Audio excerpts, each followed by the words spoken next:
বাংলাদেশ ভারত সীমান্তে একটি ভিডিও ঘিরে দুই দেশের মধ্যে উত্তেজনা আরও প্রকট হয়েছে। সম্প্রতি সামাজিক যোগাযোগ মাধ্যমে ভাইরাল হওয়া একটি ভিডিওতে দেখা যায় ভারতের সীমান্ত রক্ষী বাহিনী বিএসএফ এর এক সদস্য বাংলাদেশের ভেতরে অবৈধভাবে প্রবেশ করে ধরা পড়েছেন। ঘটনাটির চেয়েও বেশি আলোড়ন তোলে ভিডিওর দৃশ্য, যেখানে ওই বিএসএফ সদস্য অস্ত্রসহ ধরা পড়ে বাংলাদেশের বর্ডার গার্ড বিজিবি সদস্যের পা ধরে বসে আছেন।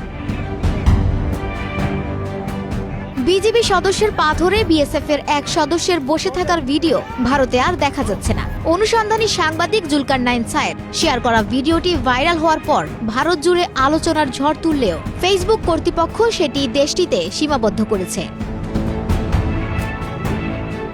ফেসবুক জানিয়েছে 22 আগস্ট 2025 তারিখে ভারতের গ্রিভিয়েন্স অ্যাপিলেট কমিটি এর আইনি অনুরোধে ভিডিওটি ভারতে ব্লক করা হয়েছে। ভিডিওতে দেখা যায় বাংলাদেশের ভেতরে অবৈধভাবে প্রবেশ করা বিএসএফ এর এক সদস্য অস্ত্রসহ ধরা পড়েন। পরক্ষণে তাকে বিজিবি সদস্যের পা ধরে বসে থাকতে দেখা যায়। দৃশ্যটি ছড়িয়ে পড়তেই সোশ্যাল মিডিয়ায় ব্যাপক আলোড়ন তৈরি হয়। নিজের ফেসবুক স্ট্যাটাসে সাংবাদিক জুলকারনাইন সায়ের লেখেন, আহারে নরেন্দ্র মোদী, ভাড়াটিয়া জান্তা পার্টি, বিজেপি, বিএসএফ সোনামণিরা খুব লেগেছে বুঝি, তাই গ্রিভিয়েন্ট অ্যাপিলেট কমিটি এর কাছে নালিশ করে ভিডিওটা ভারতে কেন কেউ দেখতে না পারে সে ব্যবস্থা করেছ।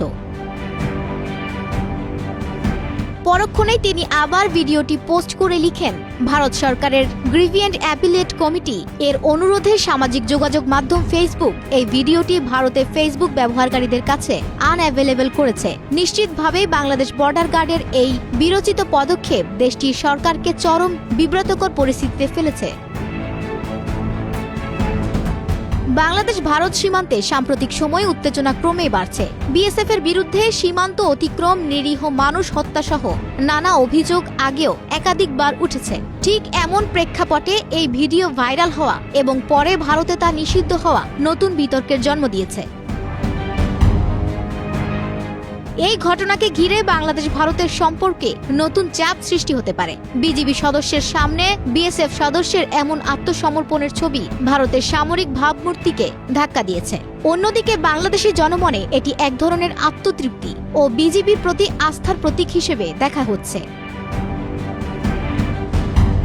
বিশ্লেষকদের মতে ভিডিওটি ভারতে ব্লক করা মূলত লজ্জা এড়ানোর চেষ্টা, যা সীমান্ত পরিস্থিতিকে আরও সংবেদনশীল করে তুলতে পারে।